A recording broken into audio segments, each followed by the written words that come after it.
All right, friends. Shalom Chavrim. I'm Stephen Ben-Nun. You're watching Israeli News Live. Here again, YouTube channel here. We're trying to go live. Thank you guys for bearing with us. Still experimenting with this, trying to get this going. And if we have gotten some messages from some of our friends that are on Androids that are not able to see the broadcast on live stream here, doing the YouTube live stream. But if I'm not mistaken, after it uploads, you're able to hear that. And I really would like to get some feedback from you guys on that. Let us know if that is the case. Those of you that may know something about that, those that are listening via Android that can't seem to do that. Anyway, I want to get right into this broadcast here. Some very serious things that are happening. Also, don't forget tonight, check out the Noon Institute. Going to be uploading a teaching there for those of you that are interested. So a little insight there I wanted to share with you. I've brought this up before in long years past, but want to bring it up once again there. Iran. We had a protester there that set himself ablaze, and I want to show that video here for you right now, because this is the protests that are happening there in Iran. As you can see, the man has set himself on fire. He's running through the crowd there. They say that some people tried to put the fire out on the man. I do not know if it was successful or not, or whether the man actually died as a result. But you see him running through the crowd there, people chasing him down, etc. But the reason why I'm bringing this particular issue up right now is because I question why this has happened. Now, if we just go back in time just a little bit, you can see here, this is in Tunisia, where we had this man that set himself on fire back in 2013. This is what really kind of began the whole Arab Spring here. We'll look at this video here as well. This man here sets himself on fire, and as a result, the Arab Spring kicks off. And, whole nother new problems that arise in the Middle East there, and it just goes into chaos. And I say that, and I want to share with you one more, and then I'm going to explain to you why I'm bringing these issues up right here. We also had in Washington, D.C. Now, I'm not talking about, just the other day, they say at the Trump Tower, the man set himself on fire as well. But this one here was also back in 2013. Neighbor says, man who set himself on fire at a national mall had railed against America. All right, so what is this about people willing to set themselves on fire and burn themselves up? I mean, it's almost like something is wrong, something mentally is wrong for someone to be willing to set themselves on fire. Now, I have shared this information with you here before on Israeli News Live, and what I'm going to say now is something that many of you have never heard before, because maybe you weren't here when this all went down once before. But when the last time this happened, when we reported about the man in Washington that set himself on fire, I had some inside information. I can't release who said this to me, but I sat in a meeting in Washington, D.C. several years back, and I was in discussion with one of Obama's own employees. I'll put it like that. I don't want to really say who he was or anything like that, but he shared with me that it worked in Tanzania with the Arab Spring.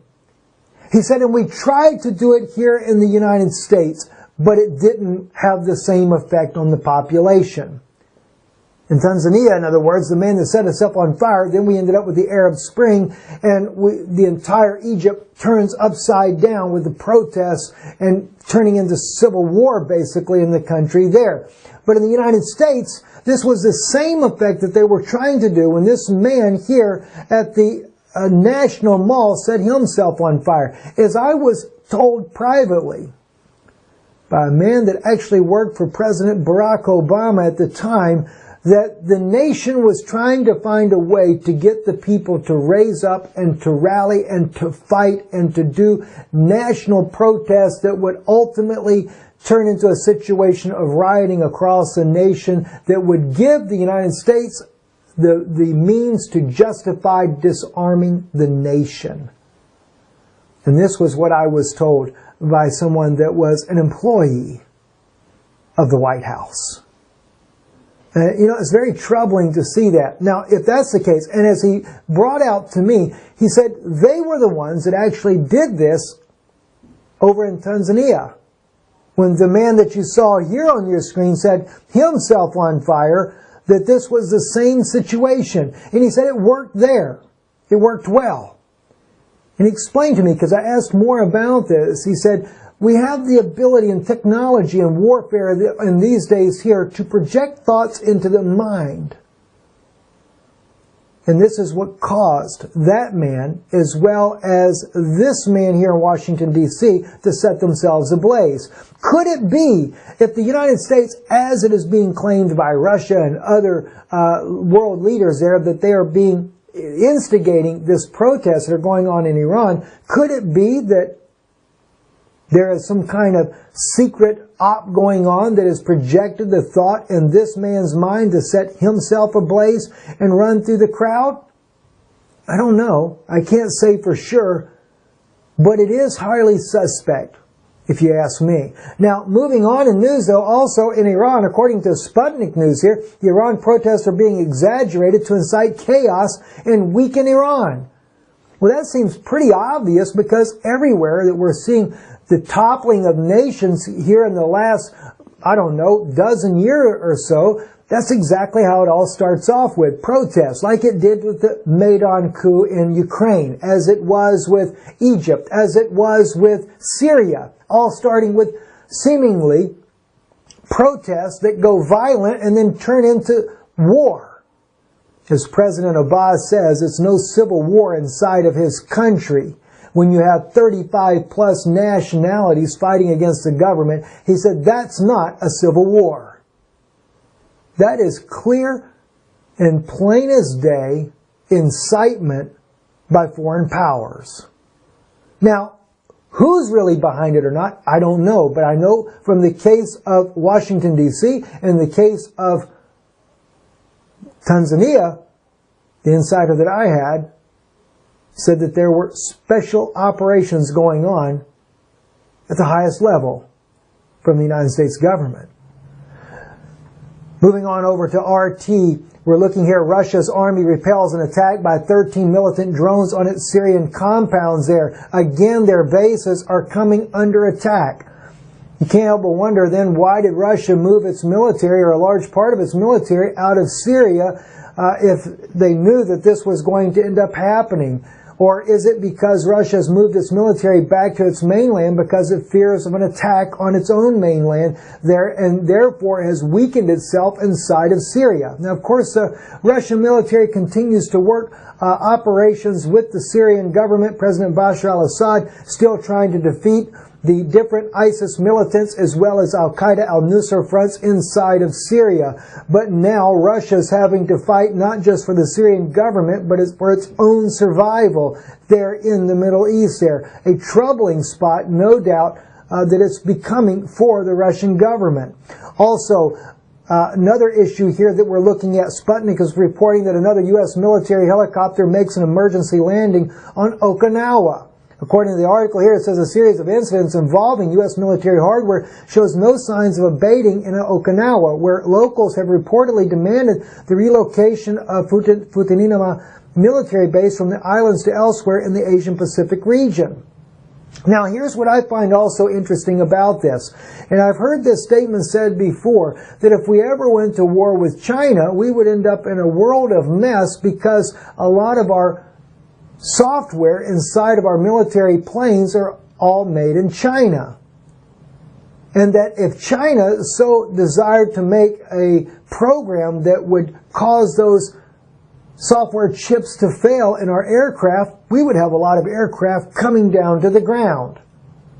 Just yesterday, as we reported about the oil tanker from Iran that was headed to Seoul, South Korea, that is it possible that China was already heading off the supply line in the event of a war that could very well break out against North Korea if there's not something resolved between South Korea and North Korea's talks that are happening this week.